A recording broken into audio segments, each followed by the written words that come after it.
ವೀಕ್ಷಕರೆಲ್ಲರಿಗೂ ಶುಕ್ರನ ಮಹಾಗೋಚರ ವಿಶೇಷ ಕಾರ್ಯಕ್ರಮಕ್ಕೆ ಸ್ವಾಗತ. ವೀಕ್ಷಕರೇ, ವೈದಿಕ ಜ್ಯೋತಿಷ್ಯದಲ್ಲಿ ಗುರುವಿನ ನಂತರ ಶುಕ್ರವನ್ನು ಎರಡನೇ ಅತ್ಯಂತ ಮಂಗಳಕರ ಗ್ರಹವೆಂದು ಪರಿಗಣಿಸಲಾಗಿದೆ. ಈ ಗ್ರಹವು ವಿಶ್ವದಲ್ಲಿ ವಾಸಿಸುವ ಎಲ್ಲಾ ಜೀವಿಗಳಿಗೆ ಯಾವಾಗಲೂ ದಯೆ ತೋರುವುದು ಎಂದು ನಂಬಲಾಗಿದೆ. ನವಗ್ರಹಗಳಲ್ಲಿ ಒಂದಾದ ಶುಕ್ರನನ್ನು ಅದೃಷ್ಟದ ಗ್ರಹ ಕರೆಯಲಾಗುತ್ತದೆ. ಜನ್ಮ ಕುಂಡಲಿಯಲ್ಲಿನ ಪ್ರೇಮ ಸಂಬಂಧಗಳ ಲೆಕ್ಕಾಚಾರ ಮಾಡುವಾಗ ಈ ಗ್ರಹವನ್ನು ಪರಿಗಣನೆಗೆ ತೆಗೆದುಕೊಳ್ಳಲಾಗುವುದು. ಆದ್ದರಿಂದ ಶುಕ್ರ ಸಂಚಾರ ಜ್ಯೋತಿಷ್ಯದಲ್ಲಿ ಪ್ರಾಮುಖ್ಯತೆ ಪಡೆದಿದೆ.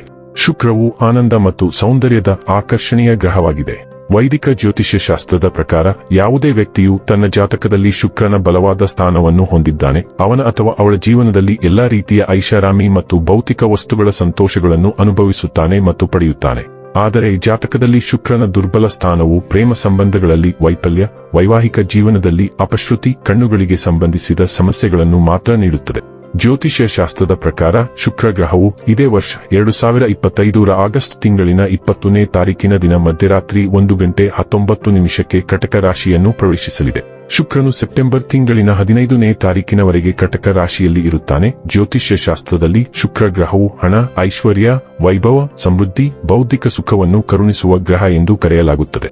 ಯಾವಾಗ ಶುಕ್ರ ಗ್ರಹವು ತನ್ನ ಚಲನೆಯನ್ನು ಬದಲಾಯಿಸುವುದೋ ಇದರ ಪ್ರಭಾವವನ್ನು ಎಲ್ಲಾ 12 ರಾಶಿಗೆ ಸೇರಿದ ಜನರ ಮೇಲೆ ಒಂದಲ್ಲ ಒಂದು ರೀತಿ ನೋಡಬಹುದಾಗಿದೆ.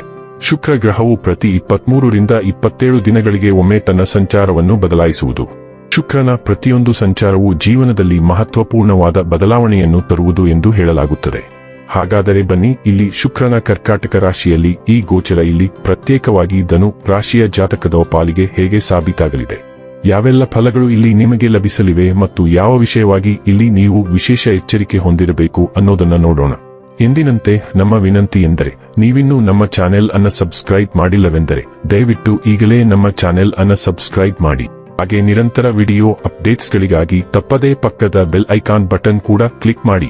ವೀಕ್ಷಕರೇ, ನಿಮ್ಮ ಜಾತಕದಲ್ಲಿ 6ನೇ ಮನೆಯ ಅಧಿಪತಿ ಹಾಗೂ ಲಾಭದ ಮನೆಯ ಅಧಿಪತಿ ಶುಕ್ರ ಮತ್ತು ಕರ್ಕಾಟಕ ರಾಶಿಯಲ್ಲಿನ ಈ ಶುಕ್ರ ಸಂಚಾರವು ಅದನ್ನು ನಿಮ್ಮ 8ನೇ ಮನೆಗೆ ತರುತ್ತಿದೆ.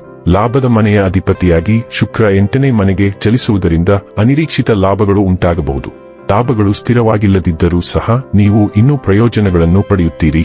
ಅಂದರೆ ಕಾಲಕಾಲಕ್ಕೆ ನೀವು ಸಾಕಷ್ಟು ಲಾಭವನ್ನು ಪಡೆಯಬಹುದು. ನಿರಂತರ ಹಣದ ಹರಿವು ಇಲ್ಲದಿದ್ದರೂ ಸಹ ಅದು ನಿಮ್ಮ ಮೇಲೆ ಗಮನಾರ್ಹವಾಗಿ ಪರಿಣಾಮ ಬೀರುವುದಿಲ್ಲ. ಬೇರೆ ರೀತಿಯಲ್ಲಿ ಹೇಳುವುದಾದರೆ, ನೀವು ಯಾವುದೇ ನಿರ್ದಿಷ್ಟ ರೀತಿಯಲ್ಲಿ ತೊಂದರೆ ಅನುಭವಿಸುವುದಿಲ್ಲ. ಹೆಚ್ಚುವರಿಯಾಗಿ 8ನೇ ಮನೆಯಲ್ಲಿ ಶುಕ್ರನ ಸಂಚಾರವು ತೊಂದರೆಗಳನ್ನು ತೆಗೆದುಹಾಕುವಲ್ಲಿ ಸಹಾಯಕವಾಗಿದೆ ಎಂದು ಪರಿಗಣಿಸಲಾಗುತ್ತದೆ. ಆದ್ದರಿಂದ ತೊಂದರೆಗಳು ಕಡಿಮೆಯಾಗಬಹುದು ಅಥವಾ ಪರಿಹರಿಸಬಹುದು. ಈ ಸಂಚಾರವು ಆರ್ಥಿಕ ಲಾಭದ ಜೊತೆಗೆ ಸೌಕರ್ಯ ಮತ್ತು ಸಂತೋಷವನ್ನು ಹೆಚ್ಚಿಸುತ್ತದೆ. 6ನೇ ಮನೆಯ ಅಧಿಪತಿ 8ನೇ ಮನೆಗೆ ಹೋಗಿರುವುದರಿಂದ ಸಾಲ ಪಡೆಯುವ ಪ್ರಕ್ರಿಯೆಯೂ ಸಹ ಸುಲಭವಾಗಬಹುದು. ಆದ್ದರಿಂದ ನೀವು ಸಾಲ ಪಡೆಯಲು ಪ್ರಯತ್ನಿಸುತ್ತಿದ್ದರೆ ಅಥವಾ ಮರುಪಾವತಿ ಮಾಡಲು ಪ್ರಯತ್ನಿಸುತ್ತಿದ್ದರೆ ಈ ವಿಷಯಗಳಲ್ಲಿಯೂ ನೀವು ಸಕಾರಾತ್ಮಕ ಫಲಿತಾಂಶಗಳನ್ನು ನೋಡಬಹುದು. ಇನ್ನು ಕೊನೆಯದಾಗಿ ಈ ದಿನಗಳಂದು ಮಾಡಿಕೊಳ್ಳಬೇಕಾದ ಉಪಾಯಗಳ ಕುರಿತು ನೋಡುವುದಾದರೆ, ನಿಯಮಿತವಾಗಿ ದುರ್ಗಾ ದೇವಸ್ಥಾನಕ್ಕೆ ಭೇಟಿ ನೀಡಿ ಮತ್ತು ದೇವಿಗೆ ಪೂರ್ಣ ಪ್ರಣಾಮ ದಂಡವತ್ ಪ್ರಾಣ ಅರ್ಪಿಸಿ. ವೀಕ್ಷಕರೇ, ಇದಾಗಿತ್ತು ಧನು ರಾಶಿಯ ಜಾತಕದವರ ಶುಕ್ರನ ಮಹಾಗೋಚರ ಮಾಹಿತಿ ಇಷ್ಟವಾದರೆ ವಿಡಿಯೋವನ್ನು ಲೈಕ್ ಮತ್ತು ಶೇರ್ ಮಾಡಿ. ಜೈ ಶ್ರೀರಾಮ್.